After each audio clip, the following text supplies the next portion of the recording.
Welcome to all of you. आज हम class 12th का एक्सरसाइज 5.8 डिस्कस करेंगे। बच्चों, टॉपिक का नाम है रोल्स थ्योरम। तो समझिए रोल्स थ्योरम के लिए क्या कंडीशन है। रोल्स थ्योरम के लिए क्या कंडीशन है कि आपका function f(x) is continuous, f(x) is continuous on a, b closed interval में। इसका मीनिंग मैं आपको समझाता हूं। दूसरा, f(x) is differentiable on open interval a to b। Third condition, value of fa equal to value of fb। If these three conditions are satisfied, then there will be at least one value of c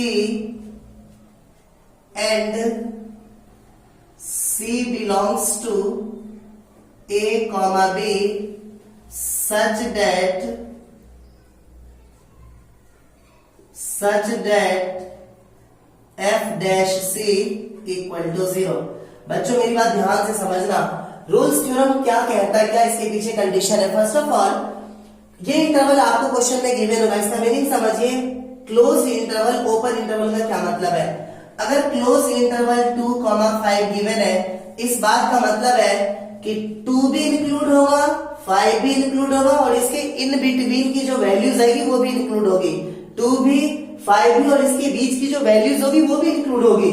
और इसी को अगर मैं open bracket में लिखूं 2, 5, it's mean सिर्फ और सिर्फ इसके बीच की वैल्यू इंक्लूड होगी, 2 और 5 इंक्लूड नहीं होगा। याद रखिए, क्लोज्ड इंटरवल में एंडिंग पॉइंट भी इंक्लूड होंगे और ओपन इंटरवल में एंडिंग पॉइंट बिल्कुल इंक्लूड नहीं होंगे, सिर्फ और सिर्फ इसके बीच की वैल्यू इंक्लूड होगी।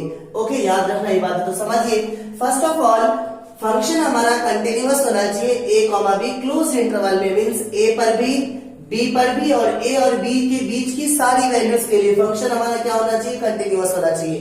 और फंक्शन हमारा डिफरेंशिएबल होना चाहिए ओपन इंटरवल a, b पे। इट्स मीन a और b के बीच की हर वैल्यूज पे फंक्शन हमारा क्या होना चाहिए, डिफरेंशिएबल होना चाहिए। और fa और fb की वैल्यू आपस में इक्वल होनी चाहिए। ये 3 कंडीशंस हैं। इस कंडीशन के बाद यहां पे रोल्स थ्योरम सेटिस्फाइड होगी। अब हम उसकी वेरिफिकेशन के लिए एक वैल्यू c निकालेंगे, जो c इस a और b के बीच में लाई करनी चाहिए। और c की वैल्यू कैसे निकालेंगे, उसके लिए हम लिखेंगे f dash c equal to 0। जो भी फंक्शन होगा उसको डिफरेंशिएट करेंगे, x के प्लेस पे c की वैल्यू रखेंगे, 0 के इक्वल रखेंगे, फिर c की वैल्यू फाइंड करेंगे। अब देखेंगे c की वैल्यू इसके बीच में आ रही है या नहीं आ रही है। ओके बच्चों, this is the condition of Rolle's theorem. अब समझिए, अगला टॉपिक है हमारा mean value theorem. Mean value theorem, ध्यान से समझना। इसके लिए क्या कंडीशन है, इसके लिए कंडीशन है, condition number 1, f(x) is continuous on the interval a, b close interval में। दूसरा, f(x) is differentiable on a, b। सिर्फ और सिर्फ 2 कंडीशन है किसके लिए, मीन वैल्यू थ्योरम के लिए कि f(x) आपका कंटिन्यूअस होना चाहिए क्लोज इंटरवल a, b पे, और f(x) आपका डिफरेंशिएबल होना चाहिए ओपन इंटरवल a, b पे। then there will be at least one value of c and c belongs to a comma b such that f dash c equal to fb minus F A upon B minus A. बच्चों याद रखना, सिर्फ और सिर्फ आपको ये बातें अच्छे तरीके से मालूम होनी चाहिए कि इसके स्टेटमेंट क्या और सी की वैल्यू हम निकालें कैसे। ध्यान से समझिए, फंक्शन हमारा कंटिन्यूअस होना चाहिए close interval a comma b पे, फंक्शन हमारा डिफरेंशिएबल होना चाहिए open interval a comma b पे, तब जाकर के हम क्या करेंगे, एक c की वैल्यू एग्जिस्ट करेगी। कम से कम एक या एक से ज्यादा वैल्यू भी हो सकती है, एक वैल्यू तो होगी जो इस a comma be open interval के बीच में लाई करेगी और इस c की वैल्यू को निकालने के लिए relation f dash c equal to F B minus F A upon B minus a. Okay बच्चों, क्वेश्चन नंबर 1 है हमारा f x equal to x square plus 2x minus 8 और x belongs to minus 4 comma 2। Question में कह रहा है verify Rolle's theorem for this function. तो देखो रोल्स थ्योरम के लिए तीन बातें, फंक्शन हमारा कंटिन्यूअस होना चाहिए क्लोज इंटरवल माइनस 4 कॉमा 2 पे, फंक्शन हमारा डिफरेंशिएबल होना चाहिए ओपन इंटरवल माइनस 4 कॉमा 2 पे, और f माइनस 4 और f2 की वैल्यू आपस में इक्वल होनी चाहिए, तब जाकर के एक c की वैल्यू निकालेंगे such that f dash c equal to 0। बच्चों ये स्टेटमेंट आपको याद होना चाहिए, तो समझिए। फर्स्ट ऑफ ऑल ये कौन सा फंक्शन है, पोलिनोमियल फंक्शन। जितने भी पोलिनोमियल फंक्शन होते हैं वो हर रियल नंबर पे कंटिन्यूअस और डिफरेंशिएबल होता है। तो समझिए, हम यहाँ पे सिंपली लिखेंगे पॉइंट 1 में f x is a polynomial function,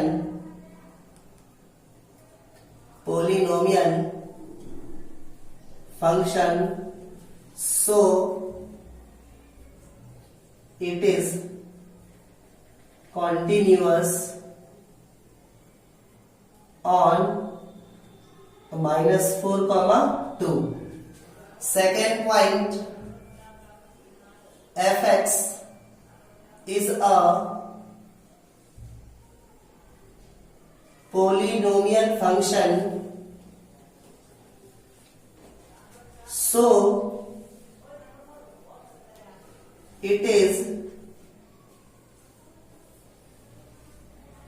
differentiable on minus 4 comma 2। जितने भी पोलिनोमियल फंक्शन होते हैं वो हर इंटीग्रल पॉइंट पे कंटिन्यूअस भी होता है और डिफरेंशिएबल भी होता है। थर्ड स्टेप था हमारा f a equal to F b होना चाहिए।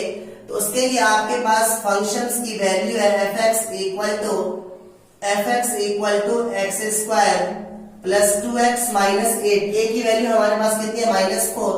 तो f माइनस 4 फाइंड करेंगे तो क्या होगा, माइनस 4 का स्क्वायर और प्लस 2 इंटू माइनस 4 माइनस 8, तो 16 माइनस 8 माइनस 8, तो 16 minus 16 which is equal to 0। इसी प्रकार से हम निकालेंगे f2। तो क्या होगा, x के प्लेस पे 2 पुट कीजिए तो 2 square plus 2 into 2 minus 8, 2 square 4 plus 2 2 जा 4 माइनस 8, तो 8 minus 8 which is equal to 0। That is f minus 4 equal to f2। So Rolle's theorem is satisfied. और जब सेटिस्फाइड हो जाएगा जिसके वेरिफिकेशन के लिए there will be at least one value of c for which c belongs to a comma b and f dash c equal to 0। तो उसके लिए हम क्या करेंगे, समझिए। नाउ आपका फंक्शन क्या है, f x equal to x square plus 2x minus 8। Okay, first of all आप निकालेंगे f डैश x। तो x स्क्वायर का डिफरेंशिएशन क्या होगा, 2x का डिफरेंशिएशन क्या हो जाएगा 2। इसके बाद आप निकालेंगे f डैश c निकालने के लिए x के प्लेस पे हम क्या करेंगे, c पुट करेंगे तो क्या हो जाएगा 2c प्लस 2। इसके बाद आपको कहा गया है कि f डैश c 0 के इक्वल होगा, तो क्या हो जाएगा 2c plus 2 equal to 0, 2c equal to minus 2, तो c equal to minus 2 upon 2 that is minus 1।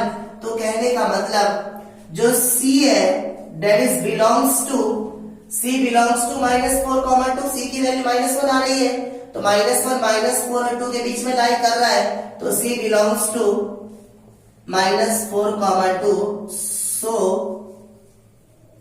Rolle's theorem is verified. Okay बच्चों, क्वेश्चन नंबर 2 है हमारा, examine if Rolle's theorem is applicable to any of the following functions, can you say something about the converse of Rolle's theorem from this example. और question number 1 given है, इसका first part f(x) equal to greatest integer x for x belongs to 5, 9। ये given है हमारे पास 5, 9।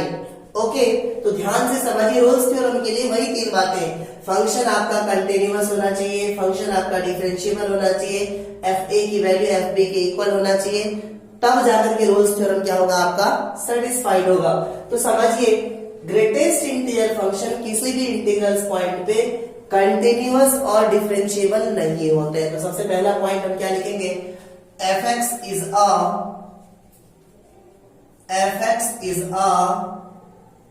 greatest integer function, so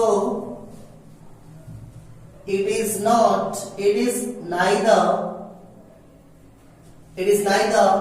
continuous nor differentiable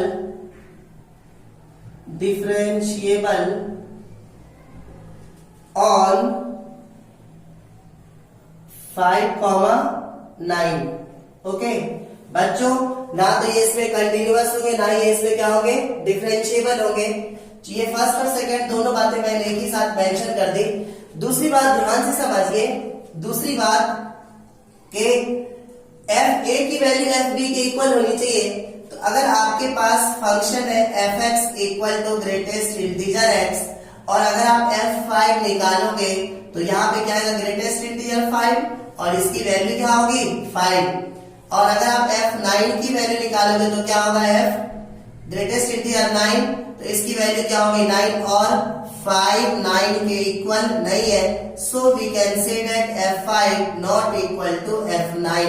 इसमें एक भी condition fulfil नहीं हो रही है। हम यहाँ पे लिखेंगे सो fx, so Rolle's theorem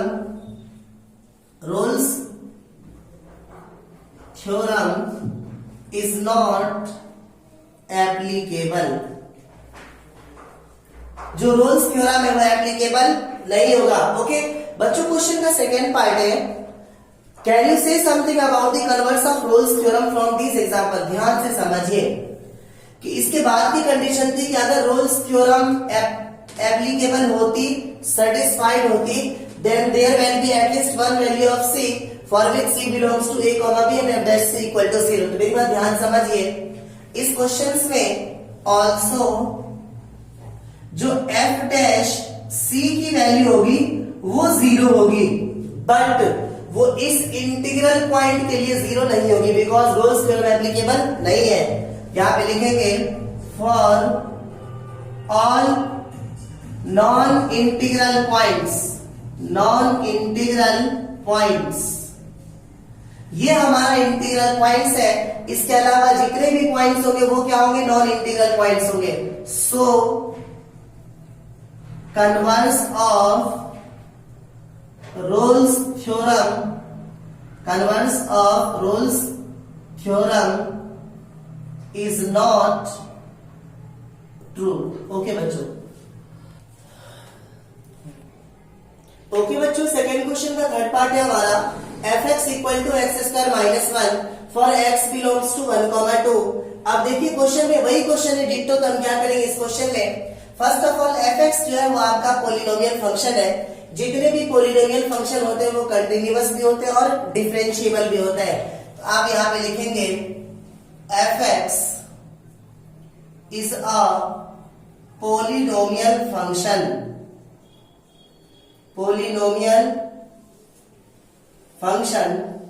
so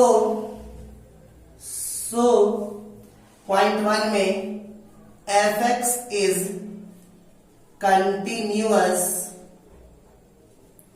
continuous on 1,2 and fx is differentiable on 1,2. Okay, तीसरी बात क्वेश्चन में क्या थी, एफ ए की वैल्यू एफ बी के इक्वल होनी चाहिए। थर्ड कंडीशन, अगर आपके पास एफ एक्स गिवन है एक्स स्क्वायर माइनस 1, तो अगर आप निकालेंगे F1 तो ये हो जाएगा 1 स्क्वायर माइनस 1, तो F1 की वैल्यू कितनी हो जाएगी 0।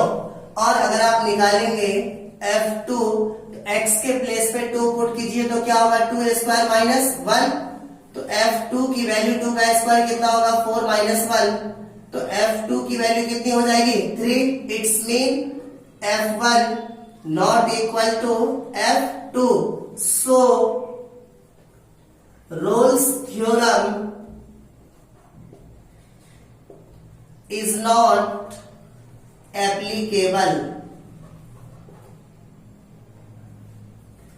दूसरी बात ऑल्सो, बच्चों ध्यान से देखिए, अगर एप्लीकेबल होती तो हमारा एफ डैश सी क्या होता, 0 के इक्वल होता, फिर हम सी की वैल्यू निकालते। तो अगर आप एफ एक्स की वैल्यू आपके पास है एक्स स्क्वायर माइनस 1, तो अगर आप एफ डैश एक्स निकालेंगे तो क्या हो जाएगा 2x, जो कि 0 के इक्वल नहीं है। Okay, for any value of x belongs to 1,2। Okay बच्चों, क्वेश्चन नंबर 3 है हमारा, if function from -5 to 5 is a real function is differentiable function. समझिए, ये गिवन है हमारे पास, क्वेश्चन में कह रहा है this is a differentiable function and f dash x does not vanish anywhere. f dash x does not vanish. इस बात का मतलब यह है कि f डैश x की वैल्यू 0 के इक्वल नहीं है। ओके, तो क्वेश्चन में कह रहा है प्रूफ करोगे, then proof that f minus 5 की वैल्यू f5 के इक्वल नहीं होगी। तो बच्चों ध्यान से सुनो, याद करो, क्वेश्चन में कह रहा है this is a differentiable function. अगर कोई फंक्शन डिफरेंशिएबल है तो वो कंटिन्यूअस भी होता है, याद रखना। तो यहां हम लिखेंगे since it is a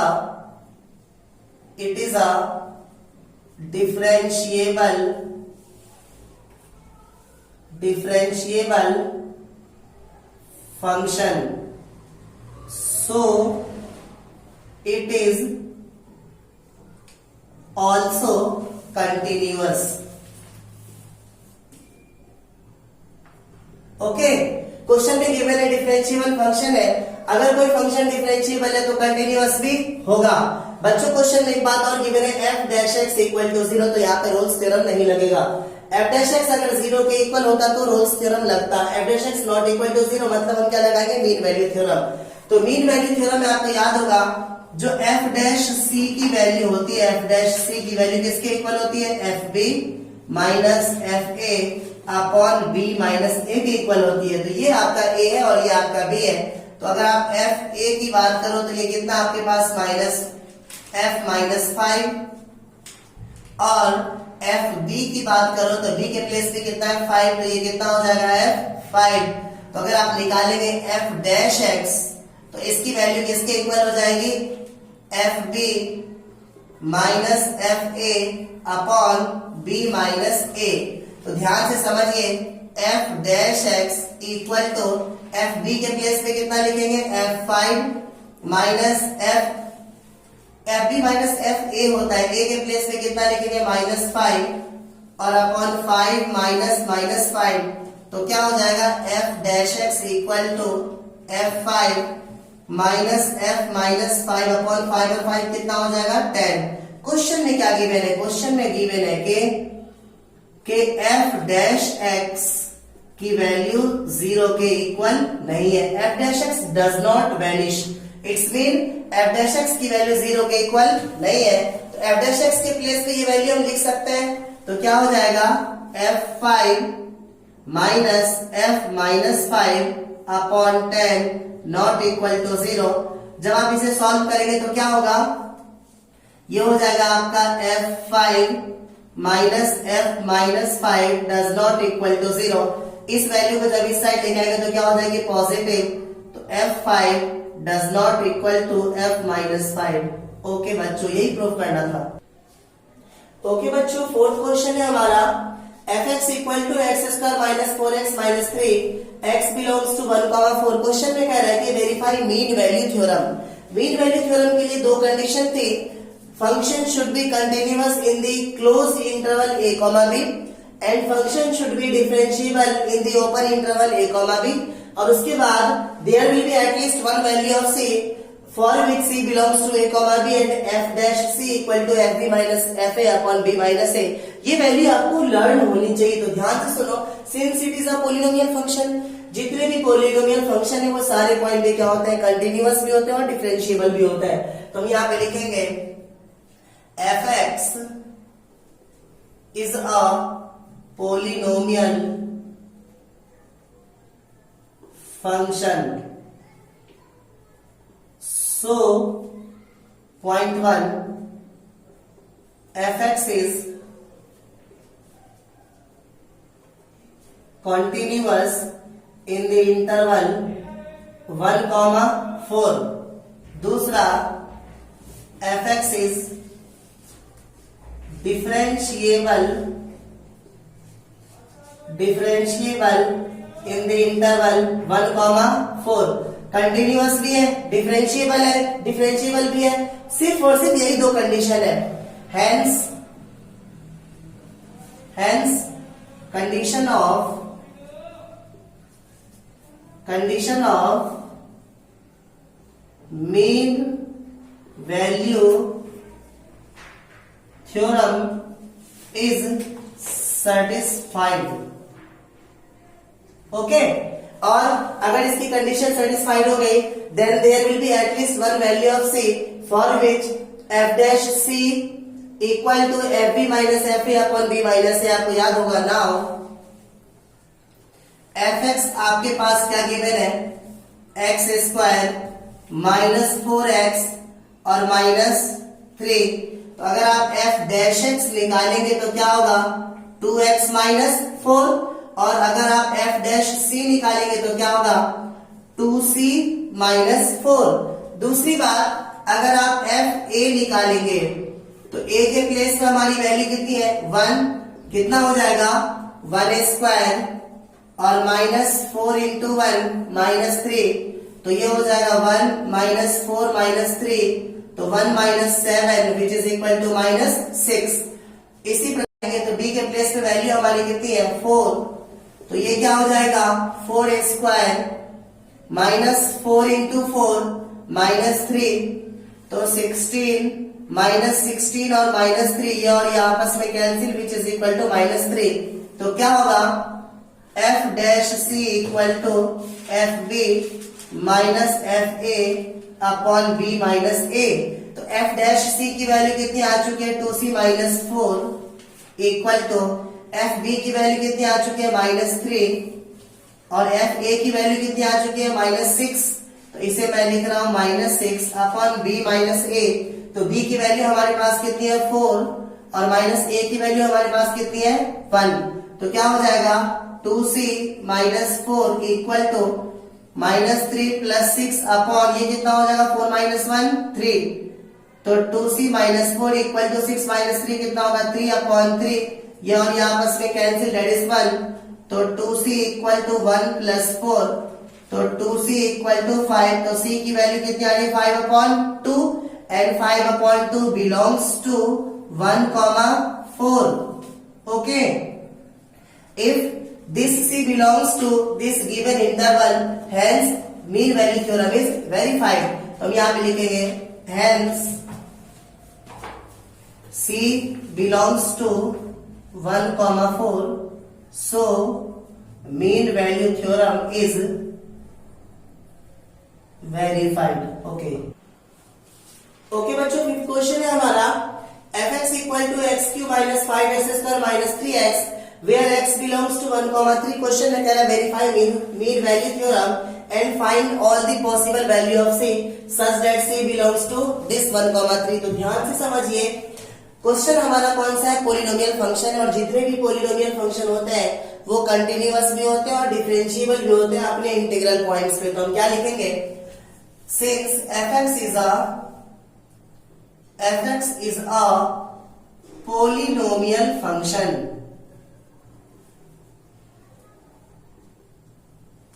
so point 1, fx is continuous in the interval 1,3 and fx is differentiable in the interval 1,3। अगर ये दोनों चीजें हैं क्वेश्चन में तो फंक्शंस क्या होगा, मीन वैल्यू थ्योरम को सेटिस्फाई करेगा। तो hence condition of mean value theorem is satisfied. अब क्वेश्चन में कह रहा है कि अगर ये सेटिस्फाइड होगी then there will be at least one value of C for which C belongs to 1,3 and f dash C equal to fb minus fa upon b minus a। इसके बेसिस पर हम C की value निकालेंगे। तो समझिए, आपके पास fx क्या given है, x cube minus 5x square minus 3x। तो अगर आप f डैश x निकालेंगे तो क्या होगा, 3x स्क्वायर माइनस 10x और माइनस 3, और अगर आप f डैश c निकालेंगे तो क्या होगा, 3c square minus 10c minus 3। Okay, और अगर आप f1 की वैल्यू निकालेंगे तो क्या होगा, 1 क्यूब माइनस 5 इंटू 1 स्क्वायर और माइनस 3 इंटू 1, तो 1 minus 5 minus 3, 1 minus 8 which is equal to minus 7। इसी प्रकार से अगर आप f3 की वैल्यू निकालेंगे तो क्या होगा, 3 क्यूब माइनस 5 इंटू 3 स्क्वायर और माइनस 3 इंटू 3, तो क्या होगा, 3 क्यूब कितना होगा, 27 माइनस 5 3 का स्क्वायर कितना होगा, 9 माइनस 3 3 जा 9, तो 27 माइनस 45 और माइनस 9, तो 27 माइनस 45 और 9 कितना होगा, 54। 27 में से 54 माइनस करेंगे तो कितना आ जाएगा, माइनस 27। तो ध्यान से समझिए, f डैश c की जो वैल्यूज होगी वो किसके इक्वल होगी, f B minus F A upon B minus a.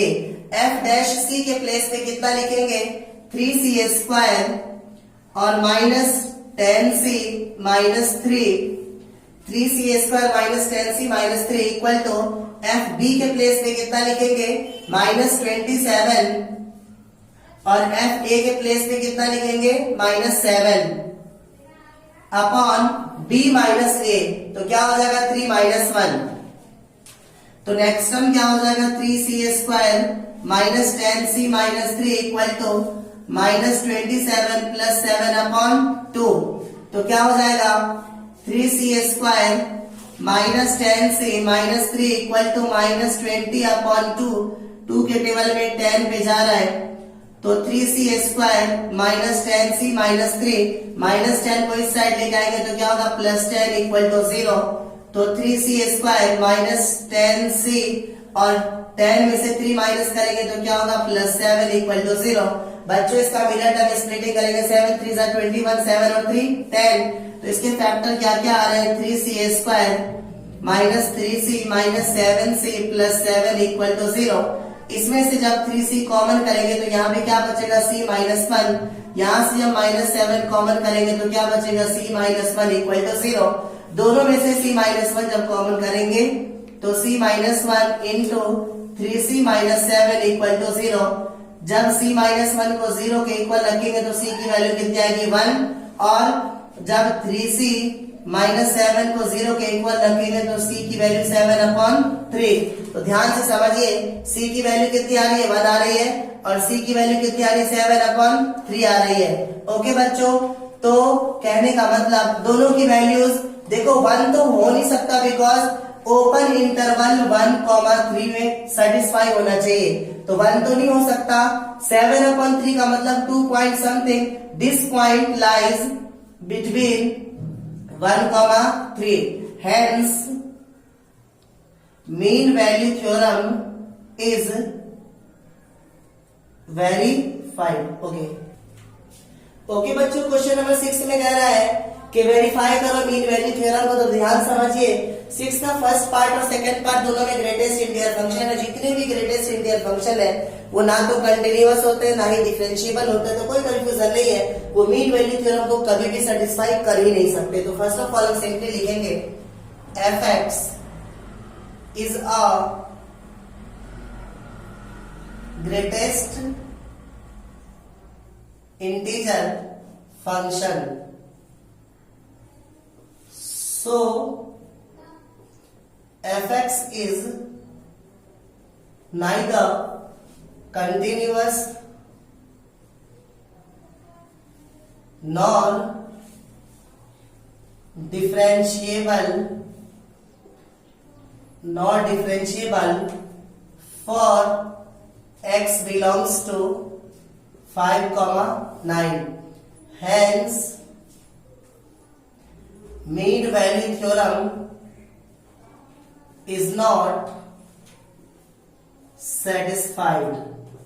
Okay, इस क्वेश्चन में सिर्फ और सिर्फ आपको लैंग्वेज लिख रहा है, कुछ नहीं करना।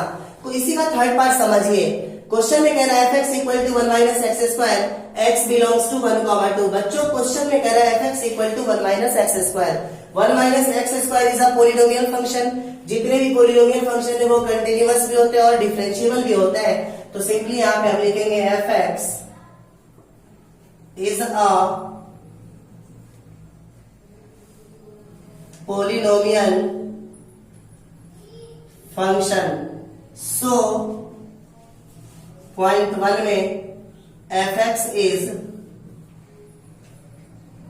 Continuous on 1,2 and f(x) is differentiable on 1,2. Hence condition of mean value theorem is satisfied. और जब मीन वैल्यू थ्योरम सेटिस्फाई हो जाएगी तो c की वैल्यू कैसे निकालेंगे? आपके पास f(x) गिवन है 1 माइनस एक्स स्क्वायर, तो f डैश x किसके इक्वल होगा? 1 का डिफरेंशिएशन 0, एक्स स्क्वायर का 2x, that is f dash x की वैल्यू किसके इक्वल हो जाएगी? Minus 2x। अगर आप f1 की वैल्यू निकालेंगे तो क्या होगा? 1 माइनस 1 का square, that is 1 minus 1 which is equal to 0। f2 की वैल्यू निकालेंगे तो क्या होगा? 1 minus 2 square, 1 minus 4 which is equal to minus 3। Now f dash c equal to F B minus F A upon B minus A. F dash C निकालने के लिए F dash X में X के place में C put कीजिए तो क्या होगा? Minus 2c equal to F B के प्लेस में कितना है? माइनस 3, एफ ए के प्लेस में कितना है? 0 अपॉन ये कितना हो जाएगा? 2 माइनस 1। तो कहने का मतलब minus 2c equal to minus 3 minus 0 minus 3, 2 minus 1 कितना होगा? 1। तो minus 2c equal to minus 3। तो यहां से c की वैल्यू कितनी हो जाएगी? 3/2 that is 1.5 which also belongs to 1,2। तो यहां पे लिखेंगे c belongs to 1,2। So mean value theorem is verified. Okay बच्चों।